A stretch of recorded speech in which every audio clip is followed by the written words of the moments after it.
Anarcocapitalismo. O que você pensa ao escutar essa palavra? Nosso trabalho abordará essa teoria econômica que é ditada pelas trocas voluntárias e que, no campo dos valores, é regida pela ética libertária.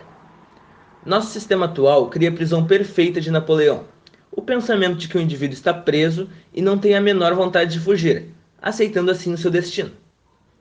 Esse fenômeno pode ser analisado na democracia, que é um sistema que dá uma ilusão de liberdade ao indivíduo, sendo que, na verdade, não passa de uma ação antiética de uma maioria, dobrando uma minoria aos seus interesses, e assim desprezando os direitos naturais possuídos por cada indivíduo. O Estado, a partir da democracia, faz as pessoas fecharem os olhos para novas ideias, aceitando a democracia como um mal necessário e incontestável. Para explicar a ilegitimidade da democracia e da existência do Estado, usaremos a ética libertária, que é regida pela praxeologia, que é a lógica por trás da ação humana, e pelo justnaturalismo, que é o direito natural, o pensamento de que existe uma norma de conduta universalmente válida e imutável, independente da vontade humana. O que é uma sociedade? É basicamente um grupo de pessoas coexistindo e utilizando de recursos para sobreviver. Esses recursos são escassos. Há um número finito de recursos no mundo e duas pessoas não podem utilizar dos mesmos recursos ao mesmo tempo para fins excludentes.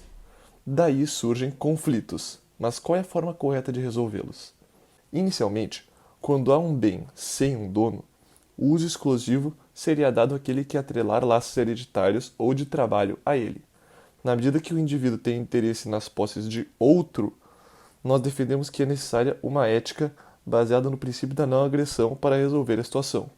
Ou seja, voluntariamente haveria uma troca entre os indivíduos sem interferência de terceiros. Esses princípios, essa conduta ética, existe justamente para que, caso for cumprida, nunca haja uma resolução injusta para um conflito. E para explicar por que a ética libertária deve ser seguida, falaremos um pouco sobre Hans Hermann Hoppe, a ética argumentativa. Conforme Hoppe demonstra, a argumentação pode ser usada para consolidar a legitimidade dos direitos naturais, que ditam a ética. Ele diz que a argumentação é uma ação humana que pressupõe o reconhecimento da propriedade sobre o uso do próprio corpo, como um instrumento para se argumentar. Caso alguém tente argumentar que o direito da autopropriedade não é válido, essa pessoa está necessariamente fazendo o uso da autopropriedade, ou seja, seria uma contradição performativa, que acontece quando o conteúdo de uma proposição contradiz uma pressuposição do ato de propor tal proposição. Sei que é meio confuso, então vou resumir. Se alguém tenta dizer que a autopropriedade não é válida, ela necessariamente está usando da autopropriedade para falar que a autopropriedade não é válida. Claramente uma contradição. Sendo assim, há algumas implicações lógicas do direito à autopropriedade, que necessariamente só se aplicaria no sistema de propriedade privada, pois só nele a resolução dos conflitos não violaria o próprio direito à autopropriedade.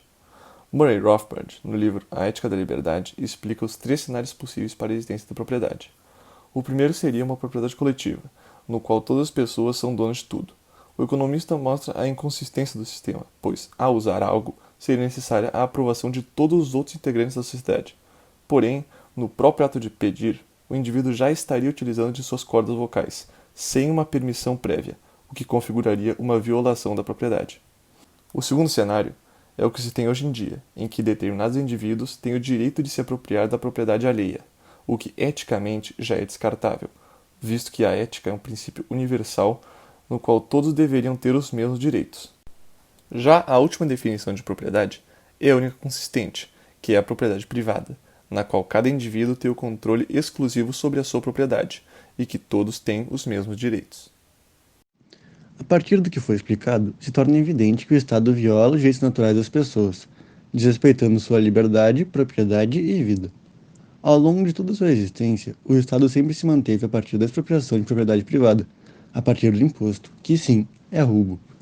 O imposto não depende do consentimento das pessoas, como o próprio nome diz, é algo imposto aos cidadãos. Caso não pagarem o que for exigido pelo governo, podem ser presos e, se retirem à prisão, podem ser mortos.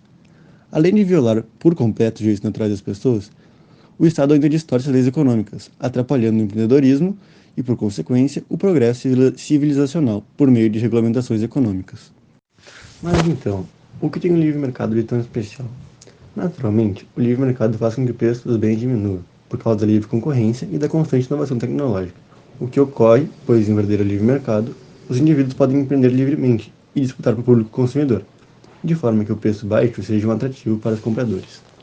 Para se estabelecer na economia, uma empresa precisa fornecer aos cidadãos o que eles querem. Ou seja, se a parte mais pobre da população precisar de comida barata, provavelmente alguns empreendedores tentarão resolver esse problema, dado que é uma oportunidade de se obter lucro.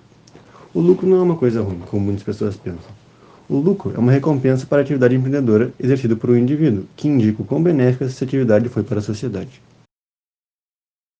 Outro benefício proporcionado pelo livre mercado é a possibilidade de ascensão social. Os mais pobres não sofreriam com regulamentações governamentais, que dificultam sua mobilidade social. Sem o Estado, mais empregos surgiriam, dado que o desenvolvimento econômico proporcionado pelo livre mercado possibilitaria mais acumulação de capital, facilitando a abertura de empresas e, por consequência, gerando mais empregos. Dessa forma, os mais pobres poderiam trabalhar mais facilmente e evoluir no mercado de trabalho, conquistando cargos mais altos a partir da obtenção de experiência e conhecimento. Então, uma sociedade baseada no modelo anarcocapitalista seria caracterizada por um alto grau de desenvolvimento econômico e com serviços mais acessíveis para a população.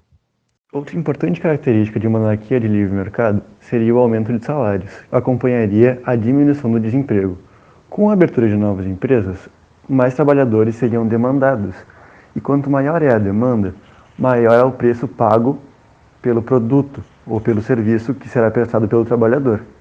Dessa forma, os trabalhadores serão melhores recompensados pelos trabalhos exercidos. Portanto, o Estado, além de ferir os direitos naturais que são essenciais para que haja justiça dentro da sociedade, ainda se mostra uma instituição contraproducente, que com seus impostos e regulações assola todos sob seu domínio.